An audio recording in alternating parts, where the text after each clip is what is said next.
Olá pessoal, tudo bem? Eu sou a Carmen e hoje eu vou fazer mais um vídeo para o quadro Intertextualidades. Um quadro em que eu comento, às vezes poesia, às vezes música, às vezes filme, às vezes, enfim, várias expressões, manifestações artísticas que tem link. Dessa vez eu vou comentar A Pantera de Hilke e o filme Tempo de Despertar.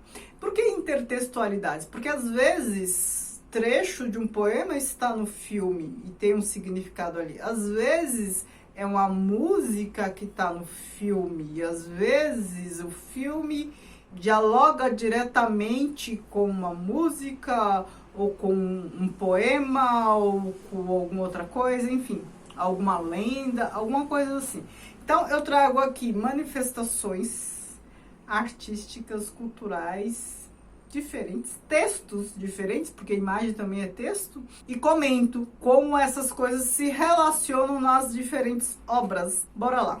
A Pantera. Como epígrafe temos: no Jardin des Plantes, Paris. De tanto olhar as grades, seu olhar esmoreceu e nada mais aferra, como se houvesse só grades na terra, grades, apenas grades para olhar. A onda andante e flexível do seu vulto, em círculos concêntricos decresce, dança de força em torno a um ponto oculto, no qual um grande pulso se arrefece. De vez em quando o fecho da pupila se abre em silêncio. Uma imagem, então, na tensa paz dos músculos, se instila para morrer no coração. Poema curtíssimo, 3 estrofes rimadas.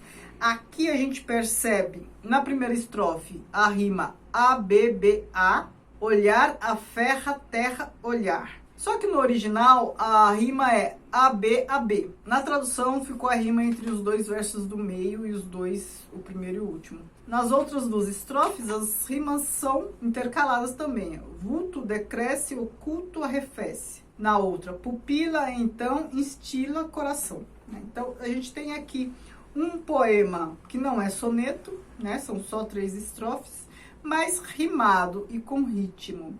E já digo para vocês, percebam que é um poema simples de estrutura, mas ele é um poema com palavras muito bem escolhidas, inclusive para a tradução. A tradução, esqueci de falar, do Augusto de Campos, né, dos irmãos Campos. Tem palavras aqui muito bem escolhidas.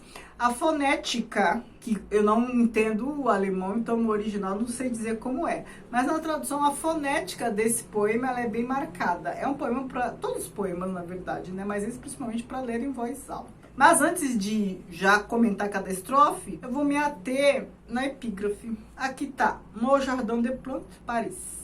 Eu tive a oportunidade de visitar, né, há uns 10 anos, período que eu estudei lá, esse tal de Jardin des Plantes. Quando eu pisei nesse Jardin des Plantes, este poema veio. Assim, parecia que Hilke estava falando comigo. Eu andava e vinha esse poema, que eu já conheço há um tempo, né? Jardin des Plantes, em Paris, na época era e hoje ainda é uma espécie de jardim botânico com zoológico, e hoje também tem uma espécie de museu de história natural. É um espaço muito grande com essas coisas todas. Na época em que Hilke foi, né, que ele escreveu este poema no Jardin des Plantes. Por quê? Porque ele estava vendo a pantera lá. E aí ele... Então, naquela época, já havia bichos lá, já havia um zoológico, né? Agora vamos aqui ao poema. Falei pra vocês, ele é todo sonoro, não só por essa rima AB, né? Aqui está clara a rima, a gente percebe só em ler, mas há uma outra sutileza sonora aqui.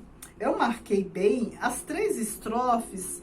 O som se alterna entre sibilante e oclusivo. O que é isso, né? Agora eu vou falar de fonética. Fonética é importante para entender poesia, para entender poema. Já fiz vídeos sobre isso, vou deixar aqui. Já fiz uns 3 vídeos falando sobre isso. E tem um especificamente que eu falo de fonética. O que são as sílabas, as consoantes sibilantes? São as que, eu tô fazendo de propósito, as que... esse sibilar, este som que imita até um vento. Em poema, forma é conteúdo. Então, se a gente tem uma repetição de um som determinado, não é por acaso. O vocabulário fonético, ele não tem uma referência direta com o vocabulário que a gente conhece, né, o tradicional. Várias letras, elas têm um som só no vocabulário fonético, como é o caso do C, do S, cedilha, né? São letras diferentes com o mesmo som, esse som sibilante. Outras letras consoantes que têm esse som sibilante é o F, o V. Então, V, F e esses sons de C e S, principalmente se a palavra termina em plural e é pluralizada com S, a gente sente este som. Quais são os oclusivos? São os fonemas que, em sua realização, eles saem por uma explosão. Se a gente prestar atenção em como a gente pronuncia, a gente percebe que é uma pequena explosão. Os sons mais difíceis de serem produzidos por nós, os sons oclusivos. T, D, P, B, são fonemas que produzem um efeito muito específico. Na primeira estrofe eu sinto um outro som também, que é um ranger assim, provocado por o som do R, porque tem muitas vezes aqui o R. Então, bora lá, vamos perceber isso no poema.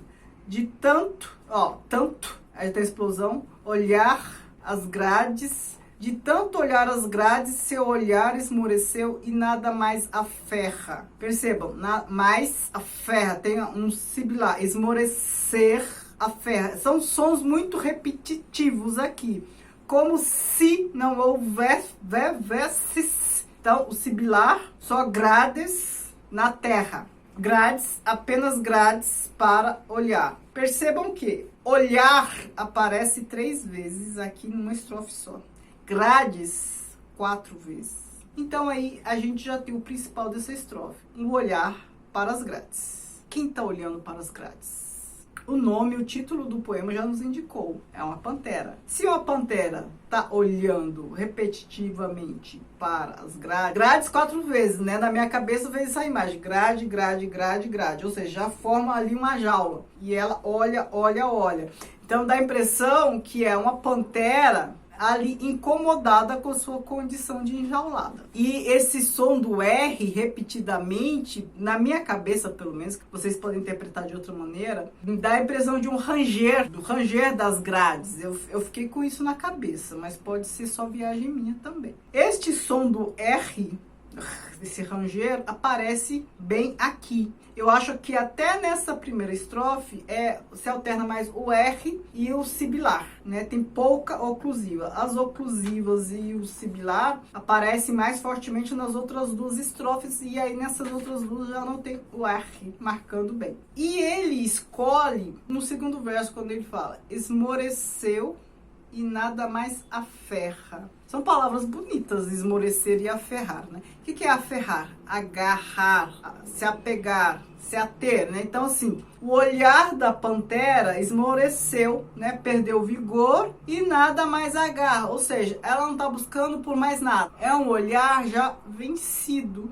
já sem vigor, já ali beirando ao desânimo, porque é grade, grade, grade, grade. Como se houvesse só grades na terra. Grades, apenas grades para olhar. É essa a realidade dela ali, o confinamento da pantera. Segunda estrofe. A onda andante, aqui a gente já percebe uma aliteração e uma assonância, né? Repetições de sons de vogal e de consoantes. A onda andante e flexível do seu vulto. Aqui o sibilar de novo. Flexível seu vulto. Começa com oclusivas. Onda andante. Flexível do seu vulto. Em círculos concêntricos, de novo o sibilar. Em círculos concêntricos decresce. É muito dança de força em torno de um ponto oculto. Dança de força em torno a um ponto oculto, no qual um grande impulso se arrefece.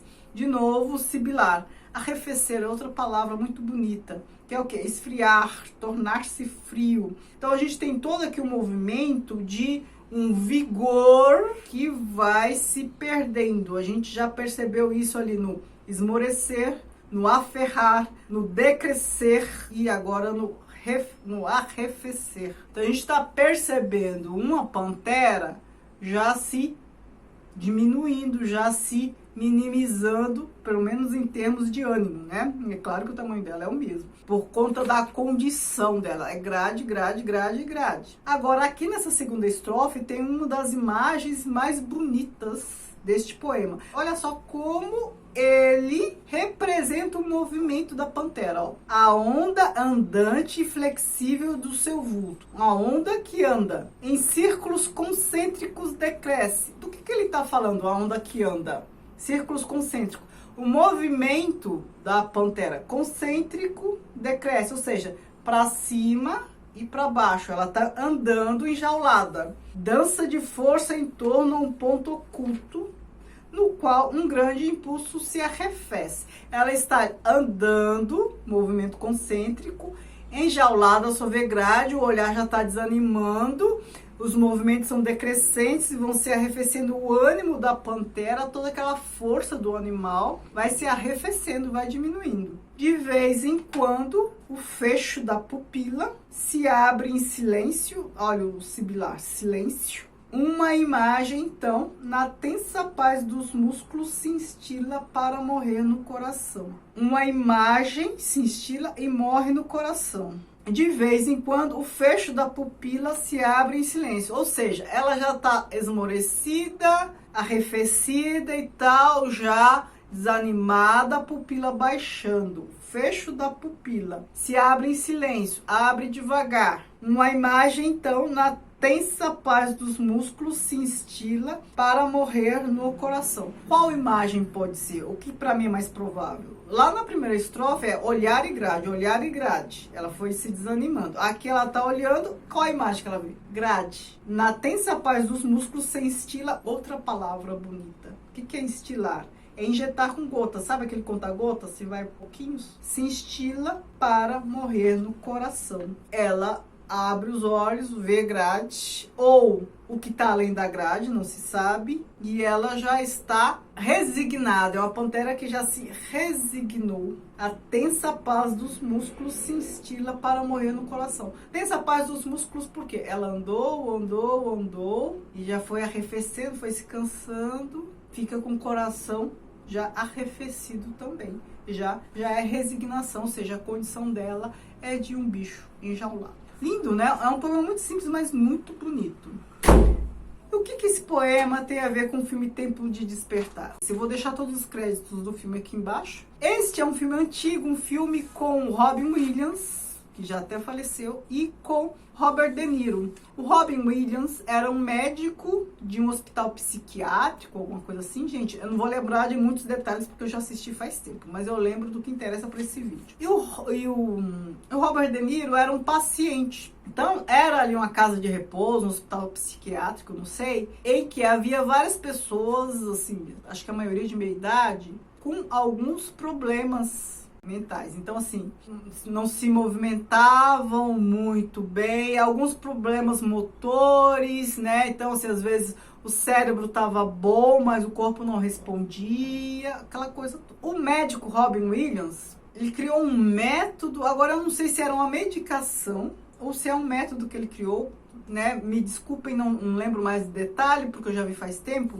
mas ele tinha ali uma solução que era só um paliativo, era uma solução momentânea, em que poderia trazer uma vida mais dinâmica aquelas pessoas, trazê-las de volta à vida. E ele tem alguns dilemas éticos, né? Então, assim, faço isso ou não faço? Há uma possibilidade de eles retomarem, terem um instante de vida normal, faço isso ou não faço, porque ele via as pessoas ali com um potencial bom, com vida, uma saúde física boa, mas com um hiato qualquer entre corpo e mente. E ele tinha uma solução ali para um momento muito pontual. E tem um determinado momento no filme em que ele está no zoológico. Ele está lá sentado no banco, ele está com um dilema ético, não sabe se faz ou não, se aplica isso ou não. Dá vida às pessoas, né? Porque muitos ali estão numa vida, num estágio quase vegetativo. Se ele faz isso ou não faz.